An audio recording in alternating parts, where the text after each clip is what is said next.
And I wanted to make some corrections from last lecture. After last lecture, a student came up and mentioned that there was some weird stuff going on with the filtered plots on this. Namely that the 0 points were actually, like the first points were always 0. And this was a bug, so I fixed it. If you've looked at the slides that I uploaded from last lecture, then I've already fixed them. And the error was just, I forgot to do a little I+1 here. This is my little dumb filtering function that I wrote in a minute. So yeah, everyone makes mistakes. Forgetting a little +1 happens all the time. So I wanted to also clarify the important things that you need to know about all of this filtering stuff, because it is a very dense, very expansive topic, and it's easy to get overwhelmed, and I don't want to overwhelm you. This is not a signal processing class. It's not about the fundamentals of signal processing. It's very much an applied class. So we're never going to have you design novel filters or explain the theory behind certain filters. You just need to use the correct ones. And again, the way to think about this class is everything I'm trying to teach you is being built towards the final project. And what I really want is for you to process your data correctly. So if you're downloading an EEG data set, I don't want you to just apply random filters or just some default filter. I want you to sort of understand what the standard filters we use are doing to some extent to the actual data.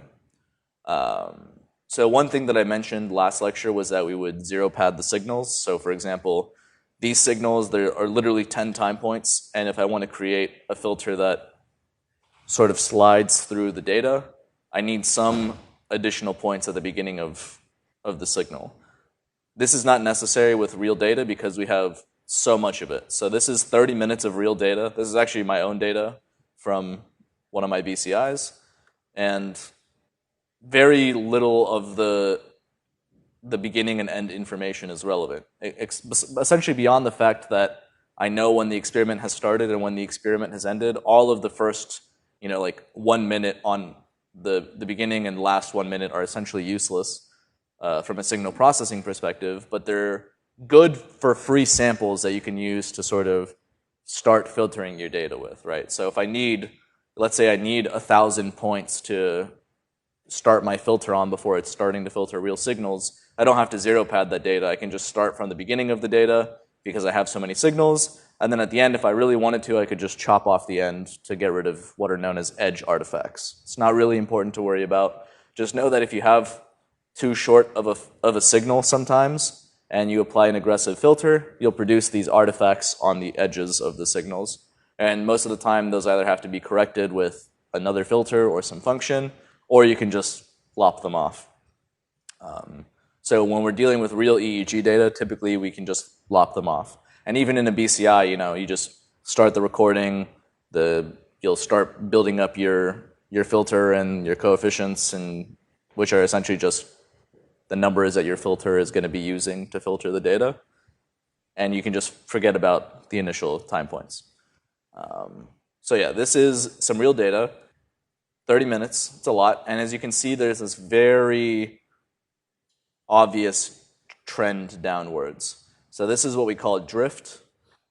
And this is caused by a bunch of different things, but mainly when we're recording EEG, this is caused by skin conductance changes. So when you have the electrodes on your scalp, you're going to sweat, and that sweat is going to change the connectivity of the signals. It's going to affect the data, and typically we see that in this really slow drift. Again, this is 30 minutes of time, so it's a really, really long amount of time.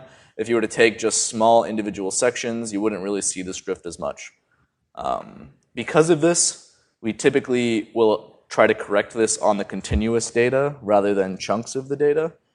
And the way that we do that is by applying a high-pass filter. So, okay, that was for the other slide. So this is what happens to the data after we apply a high-pass filter. So it goes from this very obvious downwards trend to being almost perfectly flat, centered around 0. Yeah? So I can't really see the numbers for the last slide. Yeah, sorry, the default MATLAB plotting is bad. But it's, on this one, it's looking like the lower end is 2400 and the upper end is 3600. So it's not centered around 0. It's a massive variation, about 1,000 microvolts different. And then when we high pass filter it, we can see that, I know this is unclear, but this is centered around 0 now. And the top is 200 microvolts and the bottom is negative 150. So we're 0 centered now. We've got rid of this linear trend. Obviously, there are still artifacts and stuff in the data. If you've ever spent any time doing EEG data collection, you know that you're not going to see neurological signals that are, 100 microvolts. These are going to be artifacts caused by moving, clenching your jaws, things like this. Yeah? That's a good question. So the question was, how does the high-pass filter make it flat? What you can think, this is how I like to think about it. If you have a high-pass filter that has a very, very low frequency threshold, so in this case, I apply a 0.1 hertz low-pass filter, or high-pass filter, sorry. That's an incredibly slow oscillation. Like if you think about how long it takes one of those cycles to actually complete, it's essentially like you're just making this big, giant arc towards, eventually that will peak and then hit to 0. So what you're trying to do is you're capturing this very, very slow changing information, which in this case is captured by this drift, and you're filtering it out. A high-pass filter is not the only way to do that, and in some cases it's inappropriate to do it, depending on the type of data you're working with. So as you can imagine, you could fit some line to this, or maybe even some polynomial that, maybe, this almost looks a little sigmoidal, so you'd have, can I draw on this? Is there a whiteboard functionality? Annotate. I don't know if you guys will be able to see this as well. Is this showing up on the whiteboard? Yeah, okay, cool. Let me make that a better color. So, rather than high-pass filtering, you could fit a line, You could just say, okay, that's roughly the trend, and then you could use some sort of regression approach to say, okay, I see what this line is, what the slope is, let's regress out that thing and sort of detrend it, is what we call it, detrending the line. You could also fit something more sophisticated, so you could actually learn the curve more accurately and say, okay, maybe it's something a little like this, where you have, a little bit of flatness, steepness, back into flatness, and you could detrend that. There's tons of different ways you can remove this. High-pass filtering is one of the most common ways. Let me stop annotating. Clear. Mouse. Okay.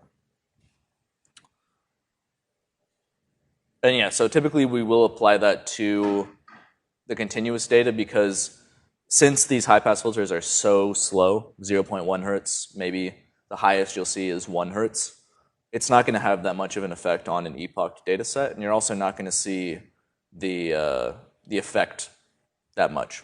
So if you high-pass filter something that doesn't really capture a full cycle of these really slow oscillations, the high-pass filter isn't going to be able to do much. So we typically high-pass filter continuous data. And then low-pass filtering is something that you don't necessarily have to do. So in blue, we have a raw waveform. This is an average of many, many trials. I want to say it's maybe a couple hundred trials. And in the orange, we have a causal low-pass filter. And again, in this case, causal just means that we're filtering the signal in one direction only. And the green one is non-causal, which in this case just means we've applied the filter one way in time, then we reverse the signal, and we filter it again. So that's essentially the only difference between the orange and the green. But as you can see, the general shape of the waveform is already visible to us in the raw signal. And if we were going to do standard statistics or calculations that we would use on ERPs, for example, maybe we would take the average of a time point, or a window. In this case, this is a P300 study. We'll talk about that next week. But I can see that my peak is around 300 milliseconds. So maybe I take the data from 250 all the way until 450. And then I compute the sum of that, or the average of that. Wow, this is really laggy. I'd compute the average of this, and I'd get a single value. It's going to be something like this. And this is what I would quantify as my amplitude for the P300. So this is not an uncommon way of doing ERP research. Yeah? Is every filter just convolution, or is that simplified? Yeah, that's a good question. So I've purposefully not talked about convolution. The question was, is every filter convolution or is that simplified? The short answer is no. So there's a bunch of different ways you can filter a signal. Convolution, which is something that I've left out because it's not a signal processing class, is essentially, think about it as you have one signal, which we call it the kernel, and it's going to be the way that you want to shape your data. So it'll be, let's say it's something like a Gaussian or something, right? And I take this Gaussian, and what I want to do is I want to have this Gaussian, and I want to slide it across the data and perform some computation that gives me a smooth output. And in this case, that computation is called convolution, which is essentially multiplication and summation all in one. Just Google convolution, you'll see the formula. That's not the only way to filter. So I'll talk about the Fourier transform in a little bit, but convolution in the time domain is equivalent to multiplication in the frequency domain. So if you take that same Gaussian kernel and you apply the Fourier transform to it, and you take your signal and you apply the Fourier transform to it, and you multiply those together, and then you reverse the Fourier transform, you'll get the exact same result as if you did that convolution in the time domain. There's also other types of, there's a lot of other ways you could filter as well. You could use autoregressive things. You could, like just averaging is filtering, so it doesn't necessarily have to be convolution. But it's a good question. Okay. But yeah, I didn't want to bring up convolution because you can really go down the rabbit hole. But it is a good term that you'll hear around whenever you're Googling filtering and stuff. And it's not that complicated of an operation. But most of the time, it tends to be faster to do this Fourier transform approach just because the algorithm is so quick. So convolution tends to be slower than Fourier transform, multiply, inverse Fourier transform. Sorry, do you have a question? Or? No, okay.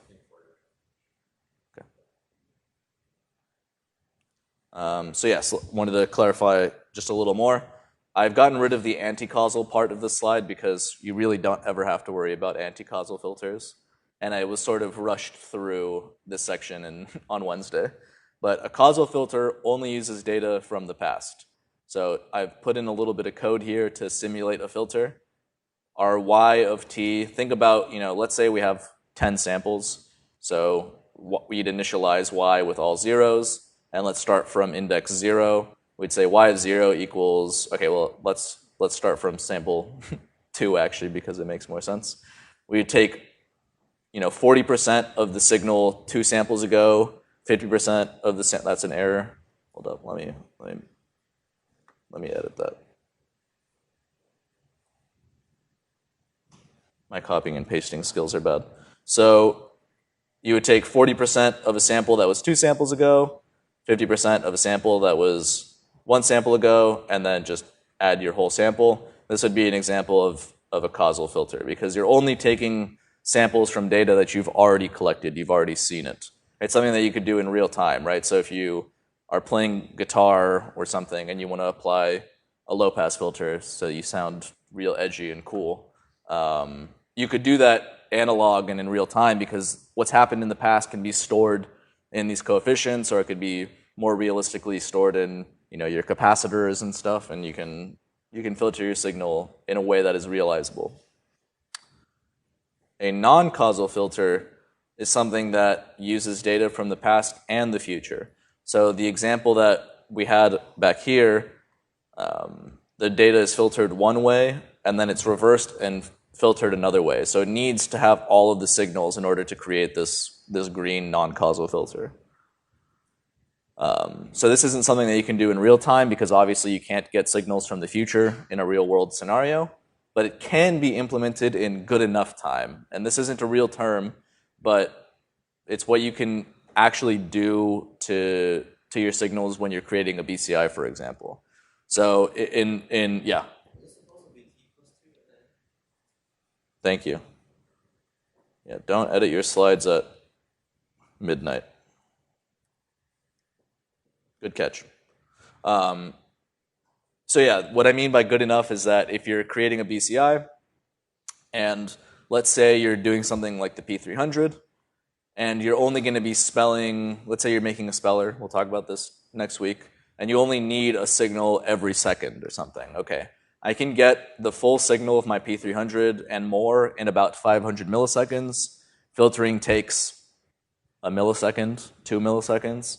So by the time I need to do something with my signal, I've already recorded all of my data, and I essentially can do a non-causal filter. Just because the amount of time that I have to actually do something with that signal is greater than the amount of time it takes to record the entirety of the signal, if that makes sense.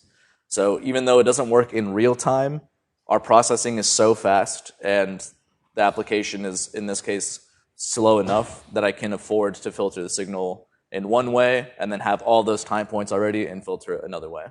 And again, the reason you would do something like that is to preserve the phase. So as we can see, the orange signal is shifted a little bit in time. The peak is maybe around 310, 320 milliseconds, whereas the green one is perfectly preserved. It's a zero phase filter. Non-causal filters don't necessarily have to be zero phase, by the way, but it's ideal if they are. Yeah? What does frequency mean for like this aperiodic sense? If it's not like a nice sine wave, so like when we say like filter below 1 hertz, like what does that mean? Does it sound like 1? Right? Sure. That is a rabbit hole of a question. Okay. I guess more broadly, is your question just what is filtering doing on real signals versus these clean sinusoidal, like perfect sinusoids? You know, like you see sine 2x, 2x. But if you have like sine 2x plus sine 3x, Yeah. how can you say like, oh, we're going to take away 1 hertz and it's not like a set frequency? I don't think I understand your question, but let me move to this slide that might help it. So here is a sine wave that is a sum of 5, 10, and 30 hertz. Is this getting towards what you're asking, maybe? Okay. And here I've computed what is known as the power spectral density. So I'll go back a slide to explain the background to this. But essentially what the power spectral density is showing us is the relative contribution of each frequency into the signal. So we see that we have 5, 10, and 30 hertz. And if we look at our PSD, we see a peak at around 5 hertz, peak at around 10 hertz, and a peak at around 30 hertz. Is this getting towards your question? Okay. You can apply this transformation to any signal, and this is true for any time domain signal. So this is a really nice GIF that I've watched many times on Wikipedia. It's very addicting. But it's showing you an approximation of a square wave and how that square wave can be built up by a sum of, in this case, it's showing you a finite number of waves, but in reality, there's an infinite number of sine waves that need to be added in order to create a perfect square wave. And all of this comes from the Fourier theorem, Fourier transform. And essentially all it does is it shows you that for a very specific set of signals, but pretty much any real signal, you can decompose the time domain into a set of sine waves, which in this case is, we can see here in the PSD. Yeah? So for the power spectrum, the frequency chart on the right side, that shows like the frequency that you got from your data, right? Yes. So when you apply a high pass filter to it, let's say in this case we cut off anything above 40 hertz. I don't get how that's gonna make the data flat. So, okay, so for something like a high-pass filter, so actually, or I guess a low, are you asking about a high-pass filter or a low-pass filter? I'm kind of confused. Okay. I think it's high pass. So I know your question previously was about high-pass filtering. What the high-pass filter would do in this case, so let me show you an example of this. Let's say all I've done, and this isn't a perfect example because that trend that we're seeing in the continuous signal is not really, it's not really an oscillation, right? It's just, there's just this drift over time caused by our own skin, our own real world biological imperfections.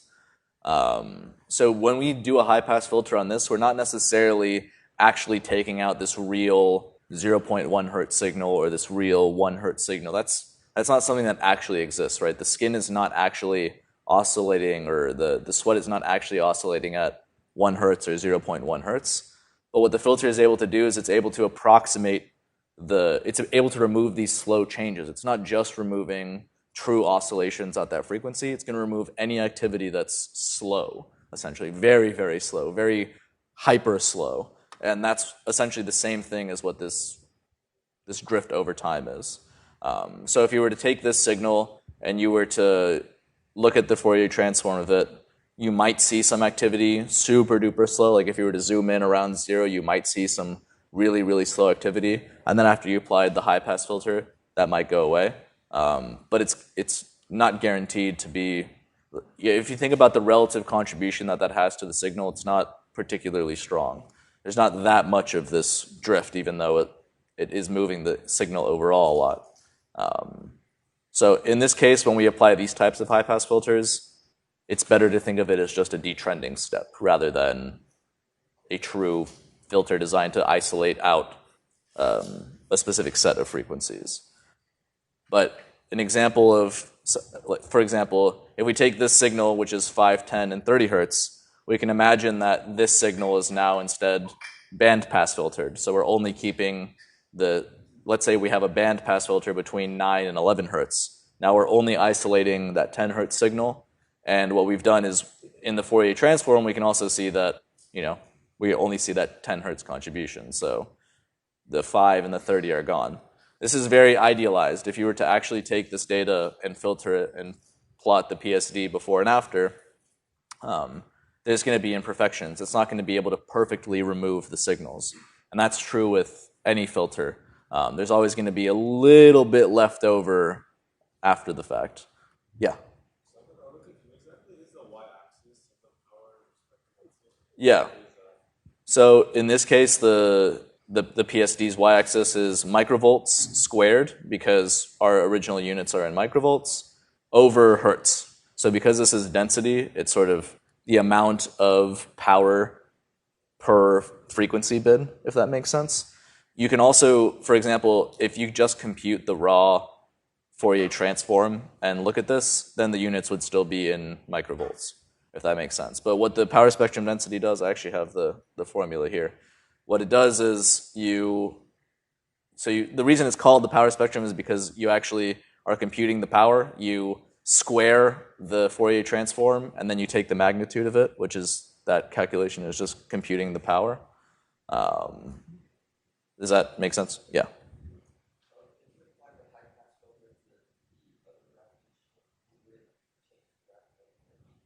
So that's an interesting question. So the question was, if I applied a high-pass filter, like the 0.1 hertz high-pass filter to this, would it change it? Almost certainly not. So because there is no, in this case, this is a constructed signal that I made perfectly flat. There's no white noise. There's no offsetting. The 0.1 high-pass filter wouldn't do you any favors to the data. It might actually change some signals, but it would be artifactual. It wouldn't be something desirable. And that's actually a good thing to think about when you're applying filters, is that your filters will always distort your data, no matter what. You're always going to be getting rid of some of the stuff you don't want, but you're always going to be affecting some of the stuff that you do want. There's no real scenario where you can just get rid of only the things you don't want and keep all of the stuff that you do. One of these examples is in notch filtering for line noise. So if you want to get rid of that 60 hertz line noise, you'd apply a really, really steep filter at 60 hertz, but it's going to distort the signals around that, right? So like everything maybe up to like 50 hertz and to 70 hertz is going to be distorted because of this very aggressive filter. And it might actually, depending on how aggressive the filter is, might affect all of your lower frequencies as well.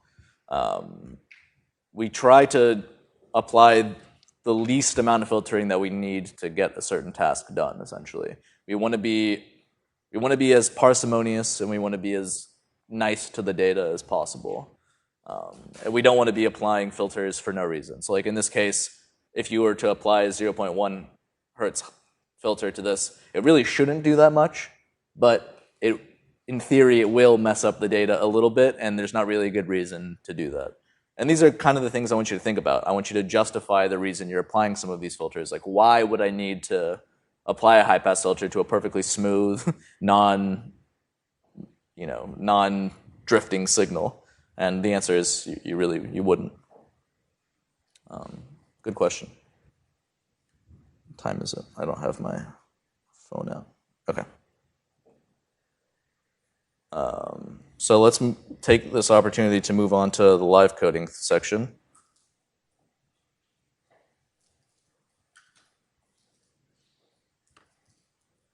So what I wanted to show real quick is I wanted to sort of showcase the effects of the FFT.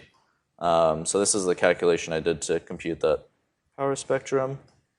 But I wanted to show that if you just take the signal, in this case I've created we have our nice little sine signal right here. So if I plot y,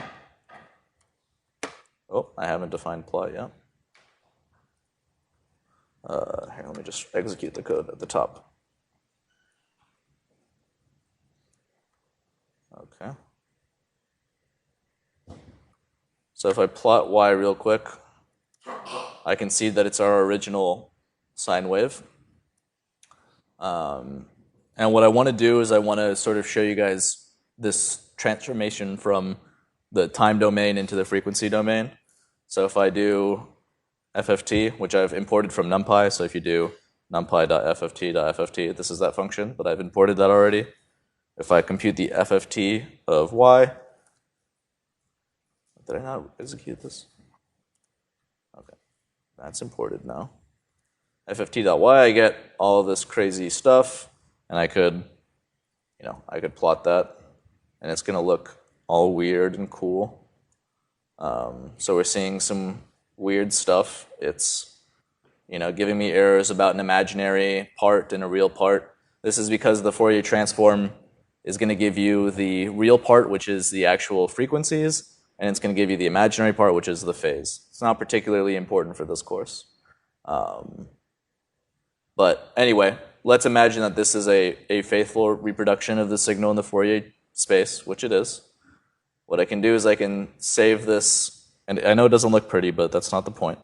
So let me just do like fy equals ffty, okay? And we can again plot fy just to show you that that works. What I can do is I can do the operation called the inverse Fourier transform, the IFFT. IFFT y, which is going to take the Fourier signal and it's going to do the opposite operation and it's going to turn it back into a time domain signal, and then I can plot that. Why didn't that work? Oh, I did sorry. Okay. So then I apply the IFFT to my Fourier transfer signal and we get the exact same thing that we had before. So if I was going to then plot the regular y signal, they're exactly the same. So that's all I wanted to showcase with that, is that the Fourier transform, again, much more complicated than we need to cover in this course, but it's very efficient to transform from the time domain to the frequency domain and then back. There's some really good videos on YouTube about the Fourier transform that I recommend. 3 Blue 1 Brown has a good one, Veritasium has one. I suggest watching those. They build a lot of intuition. Okay. So let's do some live coding relevant to the actual assignments now. I need to not give away any answers over here.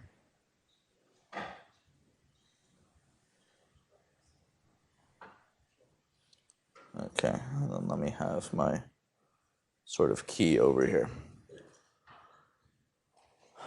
So if you guys open up Jupyter Hub, you should be able to access the COGS 189 environment, and you should be able to create a new SOS notebook. Make sure you're creating an SOS notebook and not something like a Python 3 or just MATLAB for the sake of this. And let me just clear the output just so it's nice and fresh. Oh. The kernel tends to die a lot. So I'm going to level with you. It's not a perfect implementation of SOS. Like, for whatever reason, the way that they deploy it onto Jupyter Hub just does not work as well as it does on your own machine when you have SOS installed. And that's unfortunate. I wasn't expecting that, but we're going to just roll with it for now.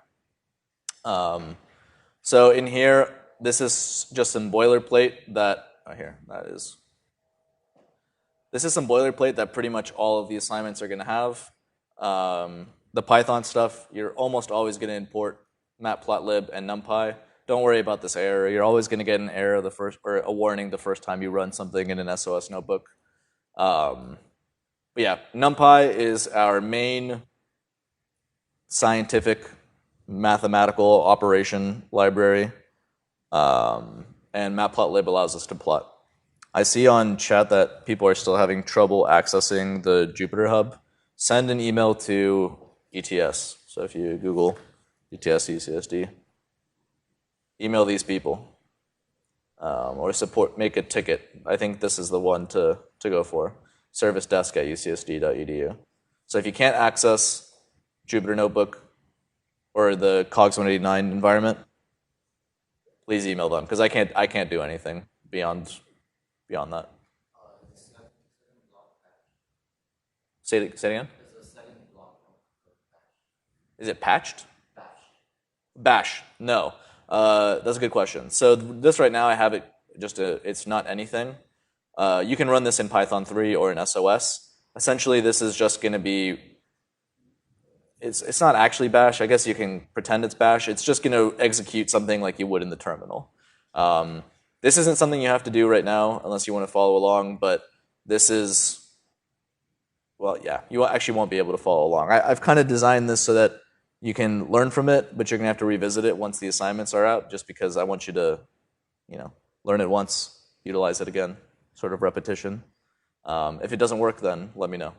But yeah, this you're going to run at the end of assignment 1, and it's just going to install EEG Lab, which is the main thing that we're going to be using in MATLAB.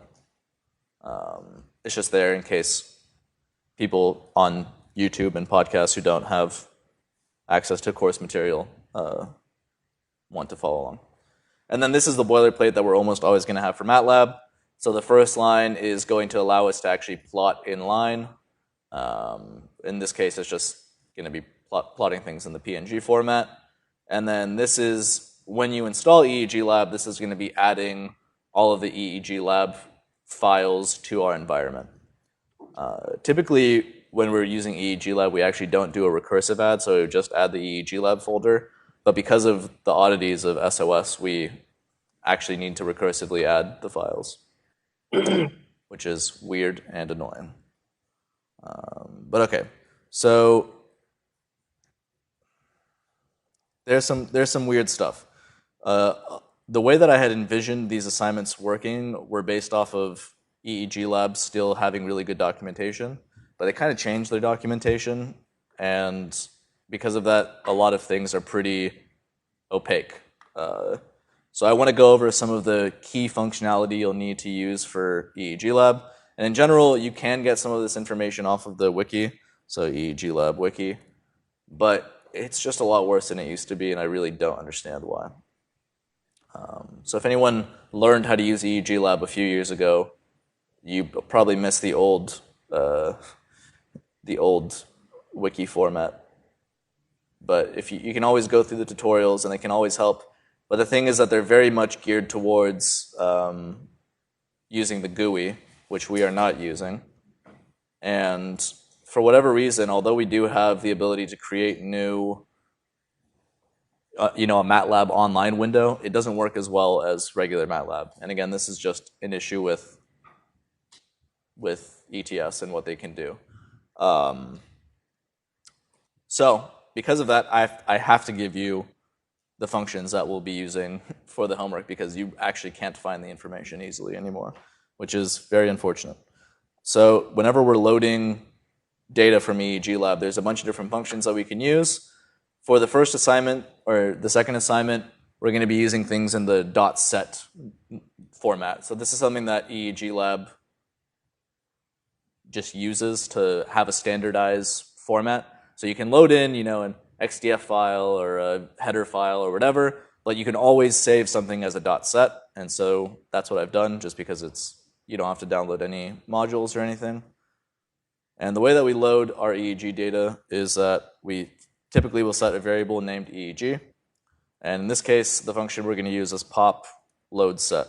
Pretty much every EEG lab function is going to have pop and then something else. So for example, if I was going to load an XDF, I'd use pop load XDF, or if I was going to load a brain vision file, it'd be pop load BV. You can always Google it, and hopefully you can find it. But right now, I need to find a better way to get you guys documentation to EEG Lab because the current website is bad. And in this case, the data set that I have, so load data set, is called synthdata.set. And again, you don't have access to this right now, but it'll be released with the assignment. And when we execute this, it's going to load the data, and now we have it. And because we didn't terminate it with a semicolon, we're going to get some information about the data. So a lot of it is not important, but certain things are, such as the number of channels. So that's NB-chan. That's the number of actual channels that we have in our EEG recording. The number of points are exactly what they say, just the number of individual samples that we have. S-rate is sampling rate. X-max is the maximum time point. And then we have the actual data itself. So the data is always going to be in this EEG.data format. And then the events that we have are going to be stored in event. The events are necessary for doing things like epoching, because we don't necessarily care about what's happening overall through the EEG. We just want to know what's happening at specific events. Yeah, when in doubt, just go ahead and plot out your EEG object and see what time points or what data you have in there. And if we wanted to plot, for example, let's say we wanted to, let me just make that cleaner. Let's say we just wanted to plot some data, we would just do plot. We would do EEG.data, because our data exists in there. And it's going to be number of channels by time points. But let's say I only want to plot the first channel. It's a one-indexed language for Python users. So the first channel is actually 1. And let's say I want to plot all of the time points. I'll just do colon. And I can plot that. And it's going to take a little bit, but I can see that it's plotted the full set of data. And if I wanted to plot, let's say, just the first 1,000 samples or something, do something just like that. And we can visualize our data within MATLAB. So yeah, the key thing is to know that EEG data is where things are stored. There's a bunch of ways to filter data in EEG Lab. So if you look in the pre-process thing and then filtering, they'll explain some basics in filtering that we've explained in here as well.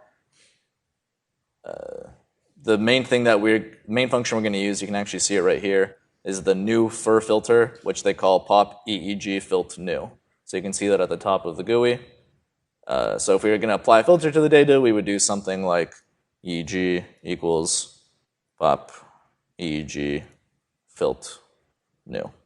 And then if you don't know what EEG filt new takes, all you can do is just print the function, and then it's going to give you exactly what it expects.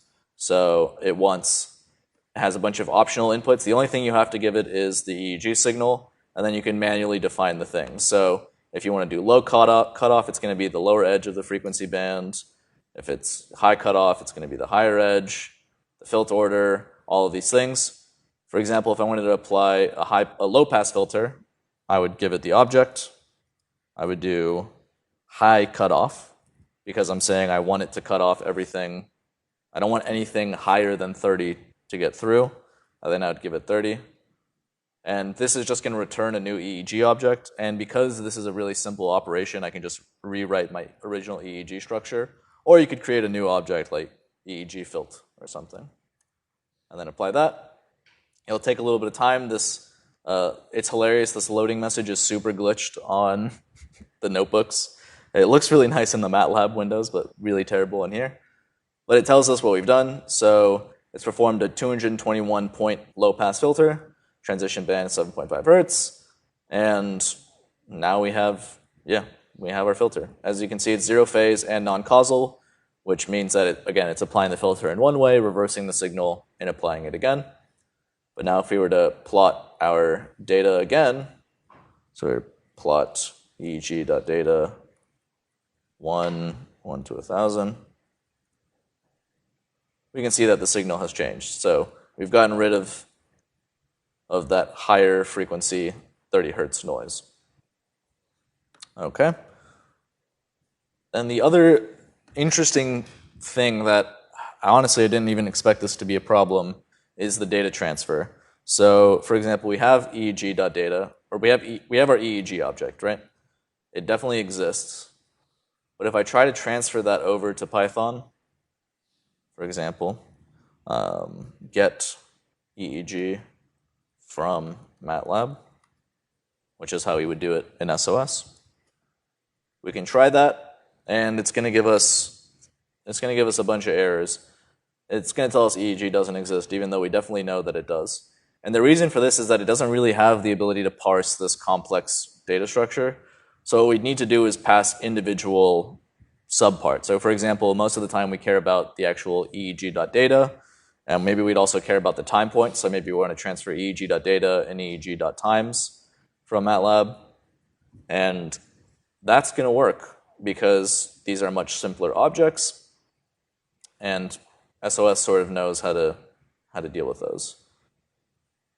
But then we run into a very stupid issue, which I need to bother the SOS people about, which is that when I then try to do something with EEG.data, it cannot find, it doesn't look for EEG.data, it looks for EEG. And I know that this is actually transferred into Python 3 because if I ask it to tell me which variables I have, it 100% finds EEG data and EEG.times.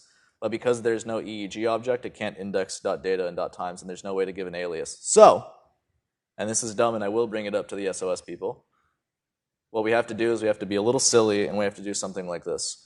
We have to define variables like EEG.data equals EEG.data, EEG.times equals EEG.times. And once we've defined that,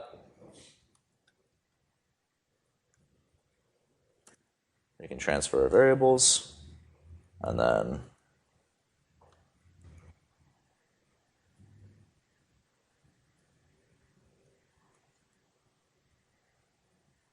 EEG data.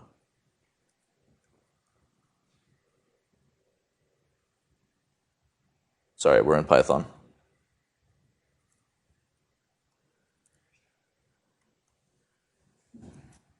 So this is actually the second channel and starting from the second time point. What?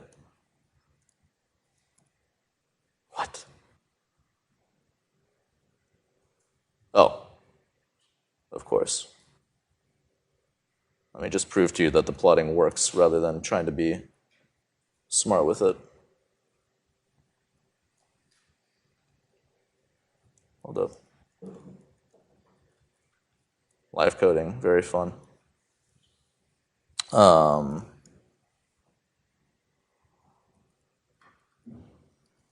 Shape. Yeah, it should work. Okay. Plot EEG data 0 to 100. I don't know why it's acting weird.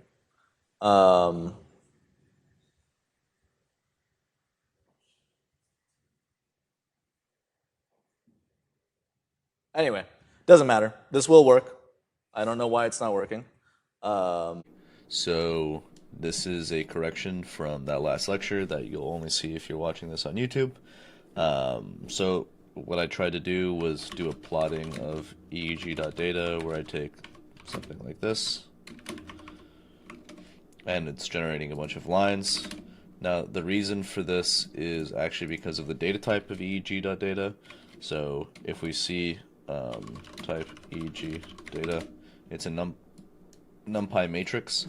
So even though the dimensionality is correct, and what we're doing is we're choosing the first channel and the first 100th data points, we need to, in order to plot this correctly, let's look at the shape of this. So EG0.shape. It's 1.100. We either need to take the transpose of this. That's correct. Or what we can do is we can cast EEG.data into a NumPy array. Okay, so now we've just cast it to a NumPy array, and now it's going to behave normally. So that's how you'd fix that issue. That's just a complication with how matrices are treated in Matplotlib.